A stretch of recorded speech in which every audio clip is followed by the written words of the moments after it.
Hello students, आज की class में आपका स्वागत है। सूचना एवं प्रौद्योगिकी। कल्पना कीजिए यदि कंपनी कार्य दिन के में 24 घंटे संचालित रहे तो कितना कार्य संपादित किया जा सकता है। संयुक्त राज्य अमेरिका और बेंगलुरु भारत की कुछ सॉफ्टवेयर कंपनियों ने ऐसा करने के लिए समझौता किया है। पूरे विश्व में इस तरह की शिफ्ट में काम करने के कई रास्ते हैं। उदाहरण के तौर पर दो सॉफ्टवेयर का व्यवसायी कैलिफोर्निया कि सिलिकॉन घाटी में डैनी और बेंगलोर में स्मिता एक ही परियोजना पर कार्य कर रहे हैं। जब स्मिता बेंगलोर में सोती है, डैनी कैलिफोर्निया में काम करता है। अपने कार्य दिन की समाप्ति पर वह कार्य की प्रगति का अद्यतन संदेश स्मिता को भेजता है। कुछ घंटे पश्चात जब बेंगलोर में स्मिता कार्य पर पहुंचती है तो वह पाती है कि एक संदेश उसकी प्रतीक्षा कर रहा है। वह सीधे तौर पर परियोजना के कार्य में जुड़ जाती है। अपने कार्य दिन की समाप्ति के बाद वह अपने कार्य के परिणाम पुनः कैलिफोर्निया भेजती है। इस प्रकार के वे संवाद और कार्य साथ साथ करते हैं। यह इस प्रकार से है मानो दोनों सटे कार्यालयों में बैठे हुए हों। बच्चों, वर्तमान युग जो है बहुत प्रगति का युग है। आज हम कल्पना कर सकते हैं कि 24 घंटे कहीं पर पूरे विश्व में 24 घंटे एक ही प्रोजेक्ट पर काम किया जा सकता है। इसे सॉफ्टवेयर कंपनियों ने संभव कर दिखाया है। जैसे अमेरिका में का एक व्यक्ति और भारत का एक व्यक्ति यदि एक ही प्रोजेक्ट पर एक ही परियोजना पर कार्य कर रहा है तो वह या अलग अलग परियोजना पर भी कार्य कर रहा है तब भी वह एक साथ अपने संदेशों को और अपने कार्य को प्रगति पर ला सकता है। जैसे आपने इस पैराग्राफ में देखा कि स्मिता और डैनी जो हैं एक ही प्रोजेक्ट पर कार्य कर रहे हैं। स्मिता बेंगलोर में है और डैनी जो है सॉफ्टवेयर कंपनी कैलिफोर्निया में कार्य करता है। जब कैलिफोर्निया में दिन होता है तो भारत में रात होती है और जब भारत में दिन होता है तो कैलिफोर्निया में रात होती है। तो डैनी जब अपना कार्य खत्म करता है तो वह अपने कार्य की अपडेट यानी संदेश जो है वह स्मिता को भेजता है।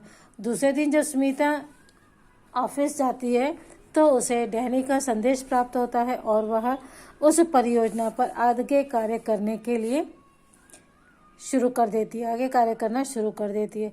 तो इस प्रकार से विश्व के दो देशों में लोग जो हैं इन सॉफ्टवेयर कंपनियों के द्वारा जो कि कंप्यूटर के माध्यम से संचालित होता है इनका कार्य। इसलिए और कंप्यूटर क्या है, नेट से जुड़ा हुआ एक विशाल जाल है जो कि पूरे विश्व में फैला हुआ है और इसी नेट के माध्यम से वह दोनों एक ही प्रोजेक्ट पर लगातार कार्य कर सकते हैं।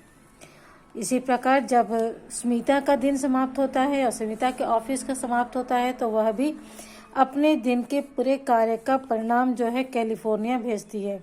इस प्रकार वे संवाद यानी आपस में बातचीत भी करते हैं और साथ साथ काम भी करते हैं, मानो इस तरह से कि दोनों आजू बाजू में ऑफिस में बैठ करके कार्य कर रहे हों। सूचना प्रौद्योगिकी उद्योग के संग्रहण प्रक्रम और वितरण को व्यवहार में लाते हैं। वर्तमान में यह उद्योग भूमंडलीय हो गया है। प्रौद्योगिकी राजनीतिक, सामाजिक, आर्थिक परिवर्तन के कारण ऐसा हुआ। मुख्य कारक जो इस उद्योग की अवस्थिति को निर्धारित करते हैं वह है संसाधन उपलब्धता, लागत और अवसंरचना यानी बुनियादी ढांचा है। सूचना प्रौद्योगिकी उद्योग के मुख्य नाभि क्षेत्र कैलिफोर्निया की सिलिकॉन घाटी और भारत के बेंगलोर प्रदेश है। सूचना और उद्योग का संग्रहण, प्रक्रम और वितरण व्यवहार में लाते हैं। जो भी सूचना उद्योग जो है वह विशाल नेटवर्क के माध्यम संचालित होता है और यह तभी होता है जब विभिन्न देशों की प्रौद्योगिकी, राजनीतिक, सामाजिक और आर्थिक परिवर्तन के आर्थिक स्थिति में एक दूसरे का समझौता हो या समानता हो, तभी यह संभव होता है। और सूचना प्रौद्योगिकी जो है वर्तमान में यह उद्योग भूमंडलीय हो गया यानी पृथ्वी के किसी भी क्षेत्र में बैठ के हम इंटरनेट के द्वारा कार्य कर सकते हैं।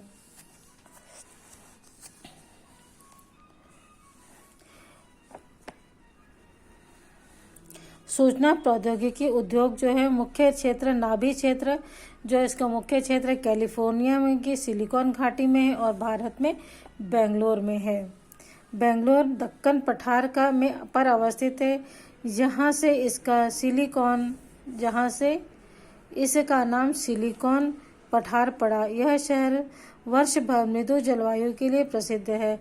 सिलिकॉन घाटी सांता क्लारा घाटी का एक भाग है, जो उत्तरी अमेरिका में रॉकी पर्वतमाला के निकट अवस्थित है। इस क्षेत्र में जलवायु शीतोष्ण है। यहाँ शायद ही कभी तापमान 0 डिग्री से नीचे जाता है। सिलिकॉन पठार बेंगलोर और सिलिकॉन घाटी कैलिफोर्निया में अवस्थिति का लाभ को नीचे दिखाया गया। आप इन दोनों शहरों के बीच समानताओं को ध्यान दे सकते हैं। भारत के महानगरीय केंद्रों में अन्य उभरते उद्योग प्रौद्योगिकी नाभि क्षेत्र हैं, जैसे मुंबई, नई दिल्ली, हैदराबाद और चेन्नई। इन अन्य स्थानों में जैसे गुड़गांव, पुणे, त्रिवेंद्रपुरम, कोच्चि, चंडीगढ़ सूचना प्रौद्योगिकी